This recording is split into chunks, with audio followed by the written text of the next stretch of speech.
everyone here. I can't believe that you're all here. This was going to be for the last bit.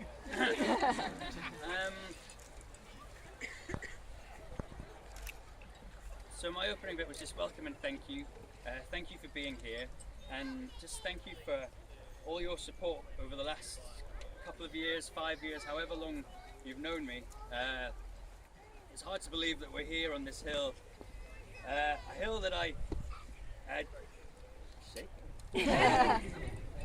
didn't really like very much a few years ago, and I wished I'd only just dreamt of something like this happening when I couldn't walk up this hill, and when I'd get to the top and I'd feel awful, and it was always that constant reminder. Those of you who've read my blog will know I've talked about this hill quite a lot, so to have you all here is just amazing, and I'm so honoured and overwhelmed. Can everyone hear me, by the way? Yes! And I'm so honoured and overwhelmed that you're here, and it's going really badly now. It's wonderful!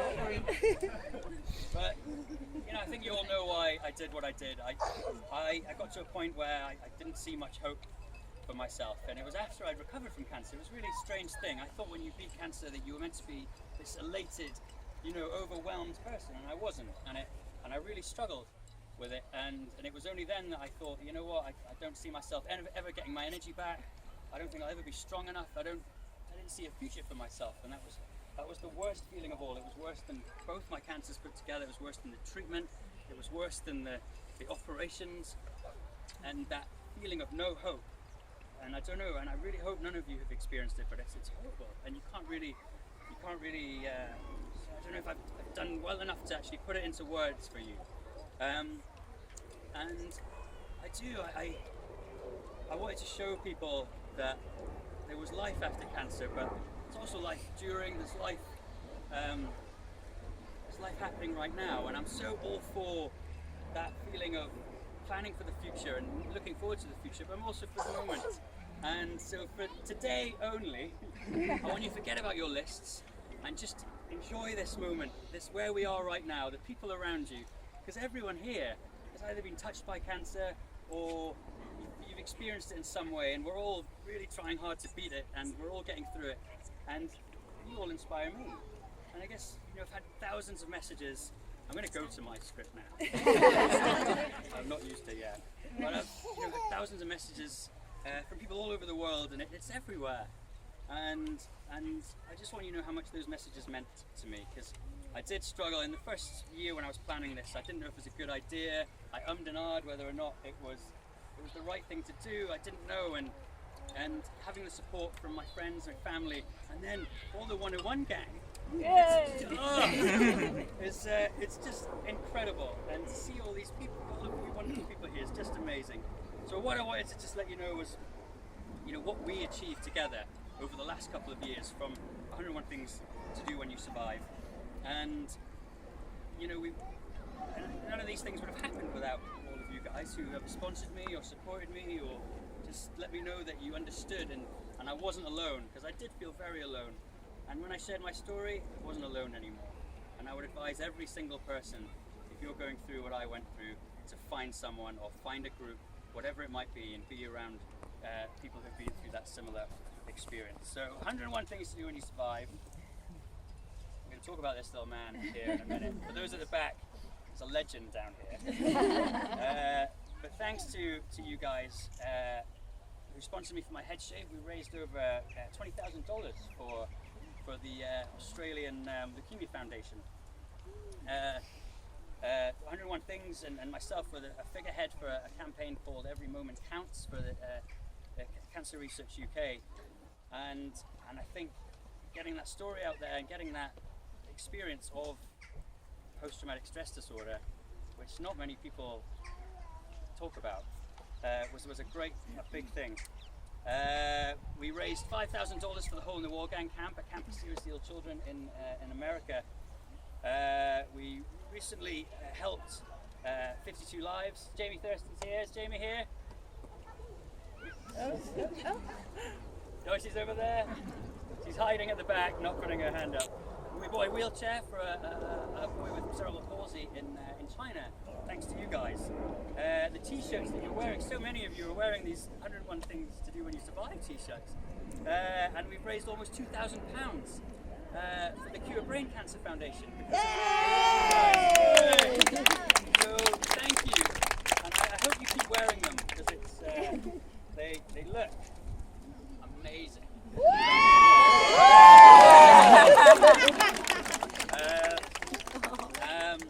And so Totally outstage. Exactly. and today, you know, we're having a little raffle for the North of England Children's Cancer Research Fund, which is something that me and my family have worked with for a long time. And children's cancer, that's the reason that I've been ill as an adult. It was my illness as a child. I had stage 4 Wilms tumour, and I had tumours in my arteries, my lungs, my kidney, and I had a lot of treatment so that helped me get better, and a lot of operations. And children's cancer is something that doesn't get much funding, believe it or not. There's not much research, there's not much improvements for it. And we need to do it, and we need to help, because I don't want to think of anyone else going through what I've been through in later life. And these children, we need to develop better treatments and better support for them in later life.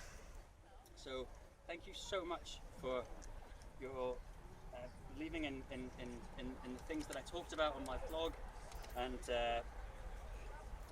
we've had so many great donations from people. This is going terribly. No, it's not.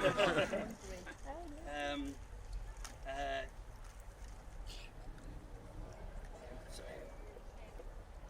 Go Greg, you're doing brilliant.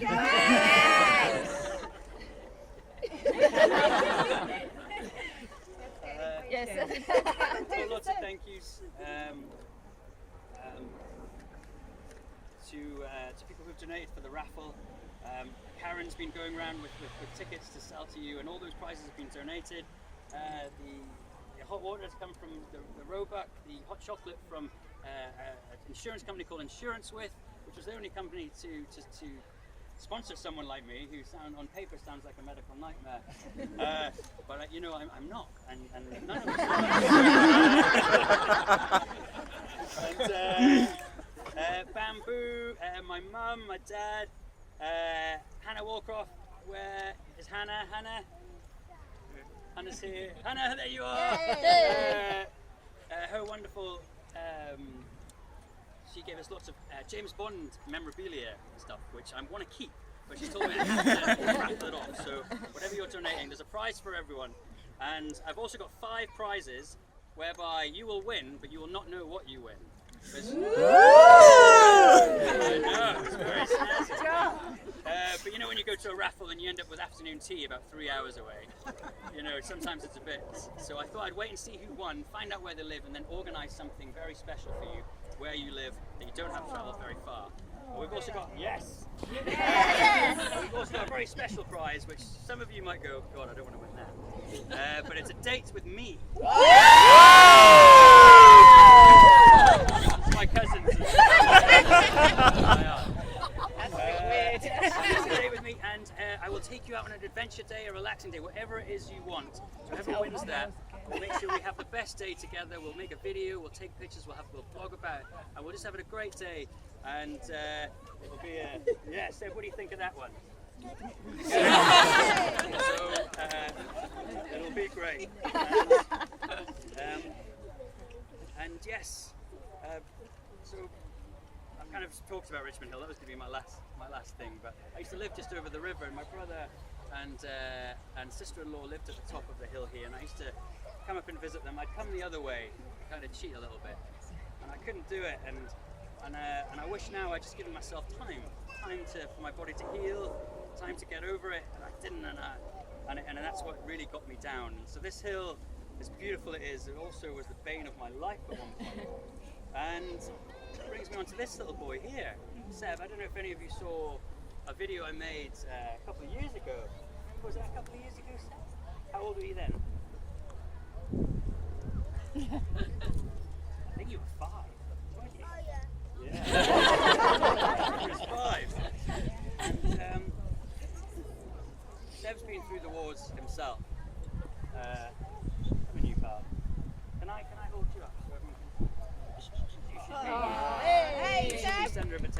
Better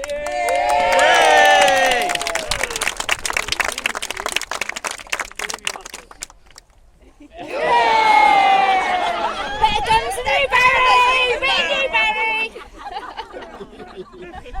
Now,